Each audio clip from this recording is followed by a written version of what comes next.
brought to you by Silver Pumps and Motors. Top quality और consistent performance के लिए सिर्फ सिल्वर पंप्स नाम याद रखना. నదీ జలాల పంపకాల్లో వృధా జలాల కాన్సెప్ట్ లేదు అంటున్నారు కేంద్ర జలశక్తి శాఖ మాజీ సలహాదారు వైదిరే శ్రీరామ్.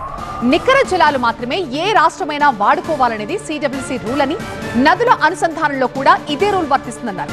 సముద్రంలో కలుస్తున్న గోదావరి వృధా జలాల ఆధారంగా బనకచెర్ల నిర్మిస్తామంటున్నామని ఏపీ వాదిస్తోందని, యావరేజ్ వాటర్ ఆధారంగా నీటి పంపకాలు చేస్తే రాష్ట్రాల మధ్య ఇబ్బందులు తప్పవని వైదిరే శ్రీరామ్ అన్నారు. వైదిరే శ్రీరామ్ ఇంకా ఏం చెప్పారో చూసేయండి. ప్రస్తుతం మనతో పాటు శ్రీరామ్ వెదిరి గారు ఉన్నారు. సార్ చెప్పండి, ప్రస్తుతం ఉన్న పరిస్థితులలో బనకచెర్లకు సంబంధించి ఒక క్లారిటీ అనేది మిస్ అవుతుంది చాలా మందికి. అసలు తెలంగాణ ఏపీ అబ్జెక్షన్స్ ఏంటి? మెయిన్గా ఏంటంటే ఇది నికర జలాల మీద ప్లాన్ చేసే ప్రాజెక్ట్ కాదు. నికర జలాలు 75% డిపెండబిలిటీ కింద సిడబ్ల్యూసీ అనుమతి ఇచ్చిన ప్రాజెక్ట్ కాదు.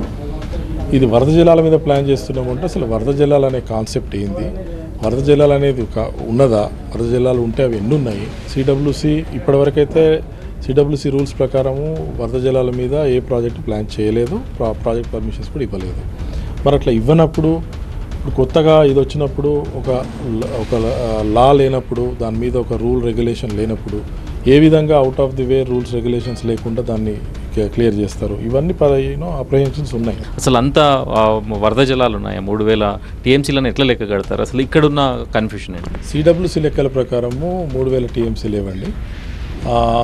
యావరేజ్ వాటర్స్, నేను ఫ్లడ్ వాటర్స్ అనే పదం వాడట్లేదు, సర్ప్లస్ అనేది వాడట్లేదు.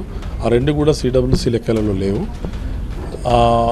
సిడబ్ల్యూసీ లెక్కలలో రెండే ఉన్నాయి. ఒకటేమో 75% డిపెండబిలిటీ క్రైటీరియా మీద ఉన్నవని నికర జలాలు, అష్యూర్డ్ వాటర్స్.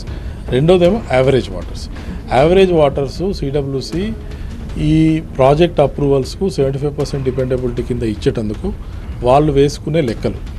ఆ యావరేజ్ వాటర్స్ 1100 టీఎంసీ ఉన్నాయి సిడబ్ల్యూసీ రిపోర్ట్ ప్రకారం చెప్తున్నా, 1138 ఆర్ సంథింగ్. ఆ 1138లో పై రాష్ట్రాలు నికర జలాల మీద ఏవైతే ప్లాన్ చేసి ఇంకా వాడని నీళ్ళు ఉన్నాయో అవి కూడా ఉన్నాయి. తర్వాత ఆపరేషనల్ ఇష్యూస్ తోటి కొన్ని ప్రాజెక్ట్స్ రన్నింగ్ కొన్నేమో అప్రూవల్స్ రాక కట్టలేదు, కొన్ని కట్టినవి కూడా ఆపరేషనల్ రీజన్స్ తోటి వర్క్ కావట్లేదు. ఆ నీళ్ళు కూడా ఈ 1100లో ఉన్నాయి. సో అవన్నీ లెక్కేసినాక అసలు యాక్చువల్గా ఈ యావరేజ్ వాటర్స్ కూడా ఎంత తగ్గుతాయి అనేది, ఎంత ఉంటాయి అనేది కూడా సిడబ్ల్యూసీ చేయాలి, number 1. Number 2, present law of the land ప్రకారము, government of India rules regulations ప్రకారము యావరేజ్ వాటర్స్ మీద ప్రాజెక్ట్ అప్రూవల్ అనేది ఇంతవరకు ఏ స్టేట్లో ఏ బేసిన్లో కూడా సిడబ్ల్యూసీ ఎవరికి ఇవ్వలేదు. సో యావరేజ్ వాటర్స్ మీద ప్రాజెక్ట్ అప్రూవల్ అనేది అది ఇంతవరకు జరగలేదు ఎక్కడ. కాళేశ్వరంకు సంబంధించి కుంగింది ఒకటే పిల్లర్, దీన్ని రిజిస్ట్రేషన్ చేసుకోవచ్చు అనేది అటు ఒక బీఆర్ఎస్ పార్టీ చేస్తున్న వలన యాజ్ ఏ ఇరిగేషన్ ఎక్స్పర్ట్గా మీరు ఏం చెప్తారు సార్? అసలు ఎట్లాంటి పాసిబిలిటీ ఉంది? Whether to repair or to renovate or to replace, whatever it could be, depending on this test further action ఇస్తామని వాళ్ళు చెప్పారు. ఆ టెస్టులు చేయాల్సిన బాధ్యత రాష్ట్ర ప్రభుత్వం మీద ఉంది. ఆ టెస్టులు చేయించాలా, ఆ డేటా ఇన్ఫర్మేషన్ అంతా ఎన్డీఎస్ఏకి ఇస్తే NDSA experts will guide. So ఇప్పటికైతే రెండు రాష్ట్రాల మధ్య వివాదానికి బనకచెర్ల కారణమవుతుందనేది అయితే ఇరిగేషన్ ఎక్స్పర్ట్ వెదిరే శ్రీరామ్ చెప్తున్నారు. పర్సన్ సురేష్తో కలిసి ప్రభాకర్ టీవీ.